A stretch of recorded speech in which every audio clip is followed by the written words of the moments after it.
by various senators, like you always do, giving you all these live parliamentary issues. Yesterday it was the National Assembly where various issues were raised by the members of parliament and the senators, and of course the ministers were responding to the issues that were being raised by various members of parliament. But before we get to follow proceedings as they happen live, we are now joined by Honorable Senator Irene Zindi, of course, to further understand what exactly is the Senate going to be talking about, what are the pressing issues. And remember, it is Women's Month, and we start by celebrating Women's Month. Senator, happy Women's Month. Happy Women's Month, thank you. When we look at you, we see women have been in leadership positions for a very long time, and of course now you play that mentorship role to upcoming girls, women who are trying to get into leadership positions. What did you say are the chances that must be taken by women and girls who are trying to get into leadership positions? Well, first and foremost, I would say getting into leadership is not that easy, right, particularly on the part of women. You have so many fronts that you have to fight in order for you to be recognized, because that's how we've been brought up, that leadership is much more inclined with men, and therefore for women to take up such leadership positions, you can even see about inheritance. We had to legislate, right, as a system or as a government, to legislate in order to consider also women to also inherit. So that can tell you the background of how challenging it is for women to get into leadership positions. But nonetheless, it is happening. Here I am, I'm one of them. You have to have the guts. Of course, there's been legislation as well in order to up the number of women who should get into leadership positions. We are very grateful for that. For example, I came in as a senator on the proportional representation, for example. That is a legislative approach in terms of actually supporting to up the number of women into leadership. Initially, it was, I think, for 2 terms, but it has been extended. So, I want to also say it takes 2. Also, on the part of men, they ought also to facilitate. And they've already facilitated by having this kind of legislation. Our constitution as well talks of 50-50, section 17. right, Supported also by section, I think, 56 in terms of, regional representation as well. What does it say? In every leadership position, for example, we have to have 50-50. So the Constitution clearly states it under section 17.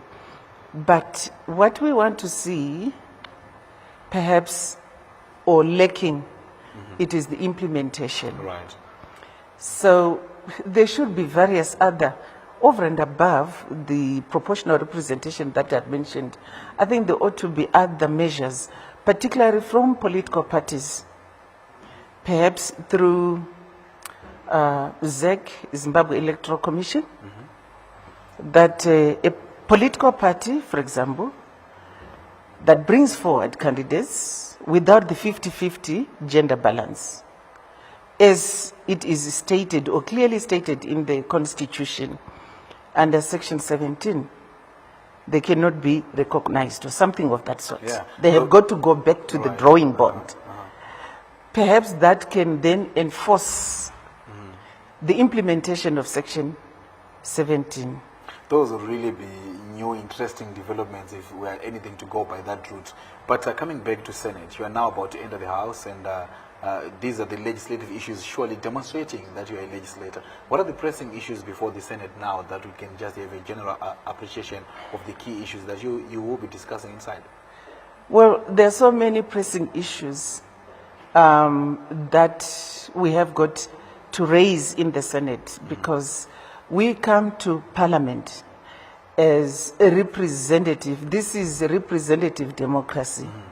We cannot all come to Parliament as, people say from the constituency that I represent, they've got to elect one representative.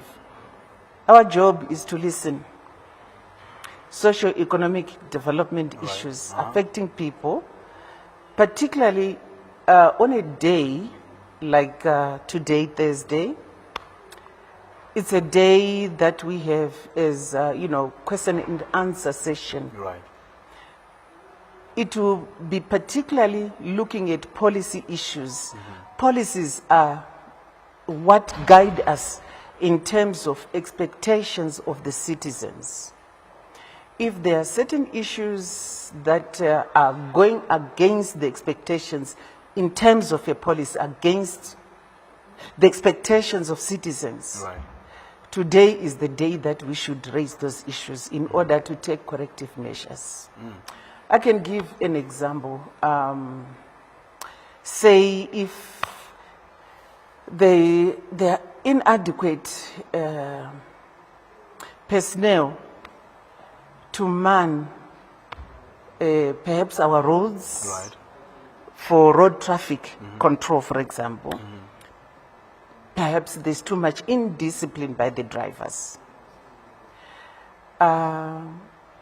Then today should be a day that I should direct a question to the Minister of Home Affairs to say, in terms of policy, that is resource deployment. Right. Why are we not seeing enough police to ensure that there is enough enforcement to control whatever the chaos that we are seeing, obtaining on our national roads, whatever, even in cities and what have you, At policy level. at policy level? Then he has got to respond to that in terms of if it is inadequate resources, whatever, depending with his response. If it is inadequate in terms of human resources, in terms of the police to be trained and for them to be deployed to add to the existing number, whatever, the way he responds, then it will be our task, for example, when we come to the time of budget, for us to be debating to up the budget for the Ministry of Home Affairs, Right. in order for them to be able to then train and recruit more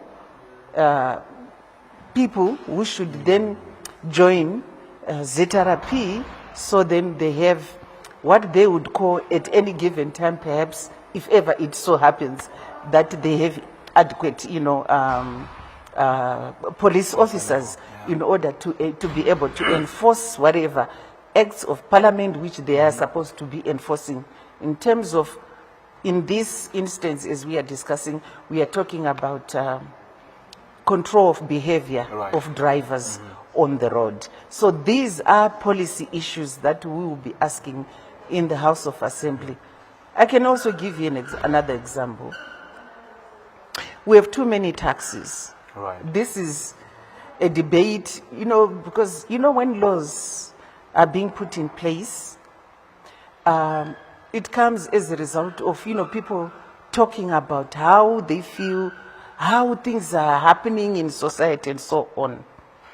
And that builds up to a conversation that will then lead to coming up with a policy in order to regulate and ensure that there is peaceful implementation and guidance of, trying to guide that behavior towards ensuring that, citizens' expectations are met. That's how it is like.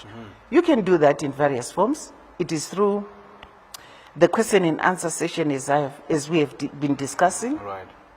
or through a piece of motion. You raise a motion in the House, and the minister responsible in terms of that issue that you would have raised will have to come in the House and respond to the issues that you would have raised through that motion you would have tabled in the House. That is another way of how we bring people together in terms of participating to the policies that are formulated by the executive. Remember, the executive, it is, the other arm of governance, and the legislature, it is us who then debate and bring these issues to the attention of the executive in order for them to take the corrective policy decisions to deal with such social ills.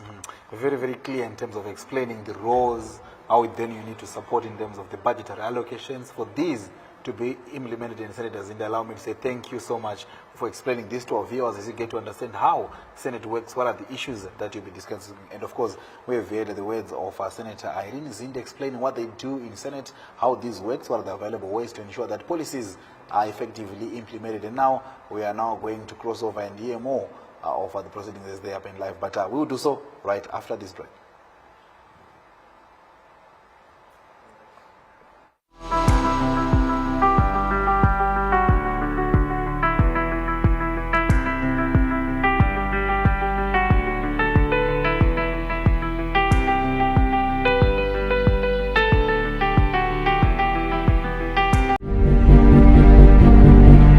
ZBC Current Affairs, thriving for excellence and perfection in setting the agenda, shaping the Zimbabwean story and sustaining the narrative through detailed analysis and discussions, bringing to you polished live coverage of national events. We are ZBC Current Affairs, delivering to you the national budget, live parliamentary debates, independence, Heroes Day and Defense Forces events. We bring you insightful documentaries, special programs, and thought-provoking debates. ZBC Current Affairs. We are definitely Zimbabwean, telling an accurate, balanced, and unfettered Zimbabwean story. Do you remember back in the day?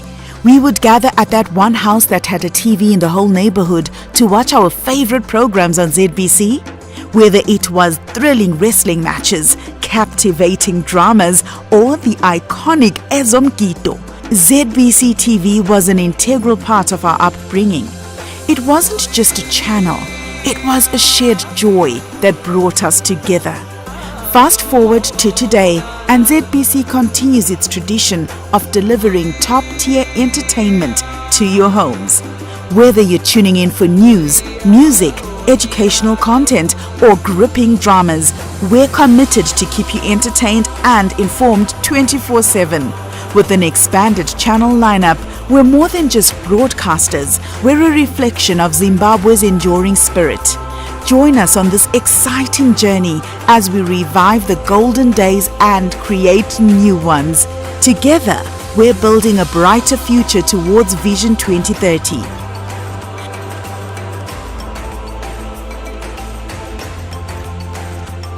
ZBC TV, your voice, your choice.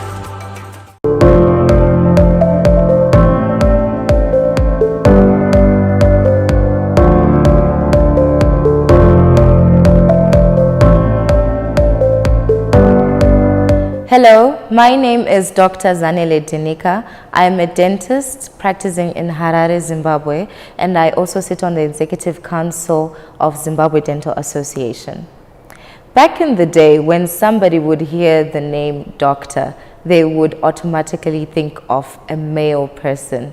But times have changed, and women have now come up in this field as medical doctors and dental practitioners. This, however, was not easy, but we would like to thank the women before us who have paved the way for us to be able to achieve these things. I would like to thank my mother and my sister. So I actually come from a medical background, and this is how I got into this field. My mother is a midwife and my sister is also a dentist. And so coming in a family where I had such supportive, powerful women pushing me up to where I am today, I am so grateful. And this has taught me that we really need to push each other and encourage each other as women to lift each other up. Women are multifaceted, multi-talented, and we wear so many hats. We are wives, mothers, sisters, varora. We have so many things that we have to do, and on top of that, we are career women. And yes, we can do it all. I truly believe that you can achieve everything that you want to achieve. And you will find all these women wearing so many hats are doing so many things. the current Dean of Medicine at the University of Zimbabwe is a female dentist. We have an oral maxillofacial surgeon who is female, and she's the only one so far, but there are more to come. And this is to say, you inspire other women by just being great, by being who you are. My word of advice to women out there in this Women's Month and International Women's Day is to say, what have you done to pick up the young girl who's behind you, who hasn't gotten to where you are? Yes, you have achieved all you have achieved, but what are you doing to accelerate action, to lift up the next woman to come to the level that you are? I really and truly hope that we all lift each other up and empower each other this Women's Month and beyond.